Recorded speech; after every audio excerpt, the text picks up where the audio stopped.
Hey guys, in this video I want to talk to you about the homeless foreigners in Dumaguete and how did they possibly get that way. Stick around.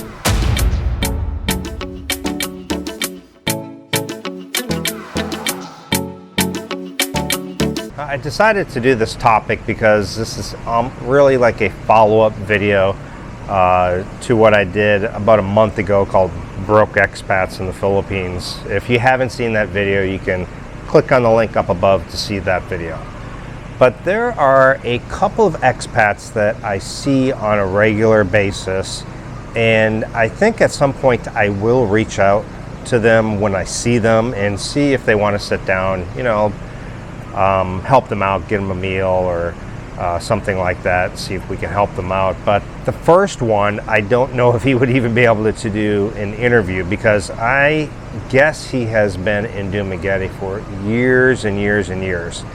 And I know he's from Europe someplace, I don't know where, but I see him, and for the last 2 years, I'm not even kidding, he wears the exact same clothes.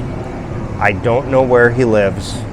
I often see him at a certain shopping mall. I'm not going to disclose it because I don't want people going there trying to track him down or anything. But I'll see him in a section that sells books, and he never buys anything.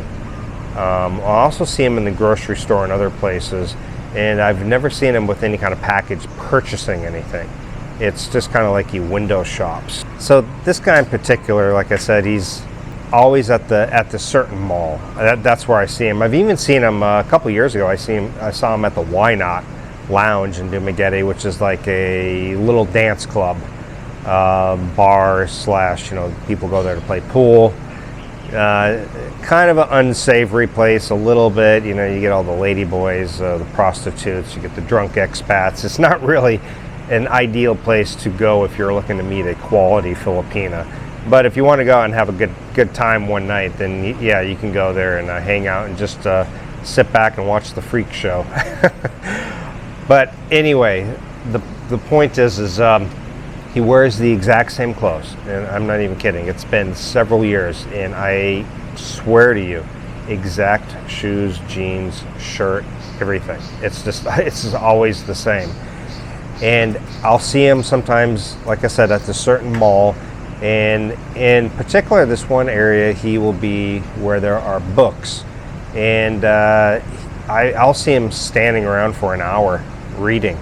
And here in the Philippines, they don't kick you out like they would in the States. Maybe if you're sitting around just sitting on the floor reading a book without purchasing anything. No, he does that on a semi-regular basis, because when I have gone into that mall to purchase items, I see him there. And when I'm finished with shopping, I come out and there he is, still there, still reading the book. And the other thing I have noticed, and this is why I say I don't know if I could ever do an interview with him. I will try next time I see him. I'll try to strike up a conversation, see where I get. But he mutters to himself a lot, like he's talking to himself. So I don't know if he has already kind of lost his mind, or he's halfway there, or what. I've never seen him with any other individual. I've never seen him talking to anyone, not hanging out with any other expats. I've never seen him at a coffee shop or anything. I don't know where he lives, where he sleeps. I don't know what kind of income he gets, if any. And I would assume he must get a very small amount, perhaps, but not enough where he's even had a girlfriend. I don't know. But again, I will try to reach out with him when I see him next time and see if he's coherent enough to do an interview, and if he'd even want to, I'll buy him a meal or maybe an outfit or something, change up his wardrobe. So we'll see how that goes. But I just know that he's been here for years and years. I mean, like over 10 years. And my guess is he probably hasn't renewed his visa. He's probably here illegally, and this happens quite often to a lot of people, believe it or not. And you start to fall behind. If you fall behind on one visa extension, and then the next month you're like, okay, I owe this visa extension plus the next time, plus the monthly charges like $1,000 per month, it starts to add up and snowball, and eventually these people get into the whole, they can't just go and make partial payments. You can't do that. You got to go and make the whole entire payment with penalties. So they get to this point where they're so far behind and it's snowballed, and the amount is so much, they can't go in to make a partial payment, and they just don't get caught up, and they end up being here illegally. They can't leave, they can't do anything. And that happens more often than you would think, actually. Now, the other homeless foreigner that I've seen a couple times, and I don't know, I've never seen him talking to himself, but he has no shoes. I see him walking on the sidewalk with a little like roller suitcase, just totally torn up, tape around it. His clothes are in tattered clothes, and I see him walking on the streets. And so I assume he's completely homeless. He's got no shoes. I would love, even if he doesn't give me a video, I'd love to just buy him a meal and chat with him, and at least get the poor guy some shoes, you know, and fill his belly at least for a day. So I'm going to try my hardest to reach out to these two guys and get their stories and see what happened. Again, one guy may not even be coherent enough to even give his story. But I want to talk a little bit about how these things happen, and this is usually what I find, is that they came out with a finite amount of money, and their game plan was that this is going to last this long, and it ends up running out because maybe a medical expense or the big purchase, or maybe they were scammed by a Filipina. I don't know. These things that happen to the expats where they're scammed, I think more often than not is really almost usually their fault. It's not like these high-level type scams where they were just totally tricked. I think a lot of people just lose all common sense when they come out here and they get a beautiful Filipina, and their mind just isn't firing. Their senses are overloaded. They just can't believe that they're dating some 20-year-old who's gorgeous, who they could never get in the States, and all of a sudden they've lost their mind. They're spending money here and there. And so maybe they don't have a steady monthly income, or maybe their monthly income dries up. I know a guy who was teaching online. He had enough savings to last him like 2-3 years, and he figured, I'm not going to have to touch the savings. I'm going to have enough from the teaching online that I won't even have to worry about that. That's just an emergency. Well, COVID came along, and the teaching jobs dried up overnight. And then China stepped out of the market, so there's no teaching jobs for China either. Now you're teaching either in Taiwan or Korea, in some other Vietnam, but the rates have dropped way down, where you used to be able to make maybe $25 an hour. Now people are making like $10 an hour. It's just insane.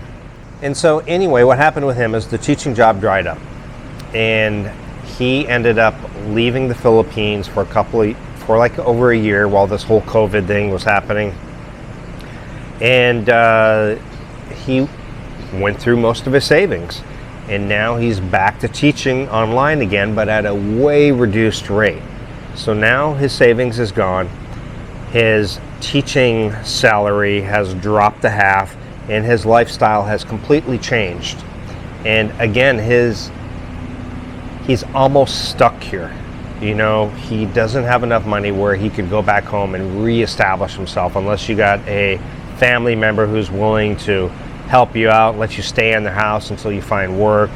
And not all of us have that opportunity, or we have family members who live in areas we don't even want to be in. And speaking of, I have kind of rethought the whole situation about moving to the US, and Maya doesn't even want to move to the US.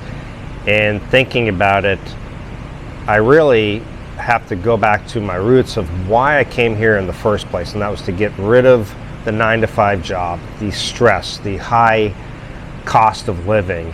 And going back, I would lose all of that. And so I have decided that we are just going to stay here. We will go visit the US at some point, for sure. I've got my family that I really want to see. I'll be seeing them again in the summer. But I don't feel like I need to go there. I feel like I can give a pretty good life here, and I can do things to set her up, make sure that she's set when I do pass away eventually, and it doesn't have to be through collecting my Social Security when I pass away. It can be things like life insurance, having a home already built and paid for her, where that's the major expense gone. So those are some of the things that I can do, and maybe even starting a small business at some point. I really got beat up in the comments for it, and I actually appreciate that. It goes kind of like, oh, you know what? These guys are right. All these things that I've preached and talked about, and now I'm thinking about going back, it just doesn't make a lot of sense. Life is good for me here.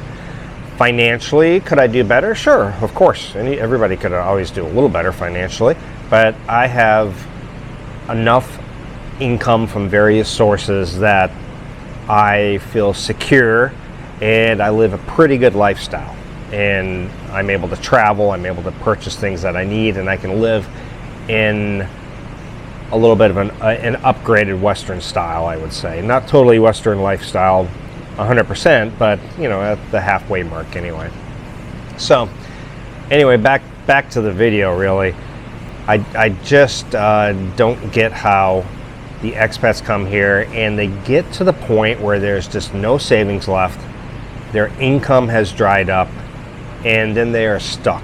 They're stuck here, they can't pay their visa fees, they're here illegally, and then they're out on the streets like these two guys that I see all the time. So I will end it with this. I'm going to actively search them out. I will have to make sure I bring my camera with me all the time, and I will be jumping at that opportunity to get them on camera. If not, if they don't want to be in camera, it doesn't matter. I still want to at least get them a meal and buy the one guy a pair of shoes or something. At least make his life a little easier. So we'll see what happens. Anyway, I appreciate you guys watching. Guys, check out my website. I've got a good friend who's working on my website. He is a website guru, and he is just revamping it. We are going through a whole change on it. It's going to be much, much better. It's going to be really a comprehensive website to really get all the information and get everything that you really need about the Philippines. All that information is going to be at your fingertips, where you can book hotels, get travel medical insurance, read articles about how to get married in the Philippines, and just everything. I want it to be just a comprehensive one-stop shop website that's really going to help people on their travels and journeys out here. You can, if you need help and you're moving out to the Philippines, you need help about where to stay, what to do, got a lot of questions about how to set up a bank account, driver's license, all that, you can sign up for a consultation with me, one-on-one, private. And you can also check out all the things that I highly recommend for traveling or living out here in the Philippines or Southeast Asia at my Geo Travel Essentials. Check it out today. Thank you guys. And also, if you want to help support my channel, consider signing up with my YouTube membership by clicking the join button under any of my videos, or head over to patreon.com, where you get a lot of benefits and a lot more videos. See you guys next time. Bye.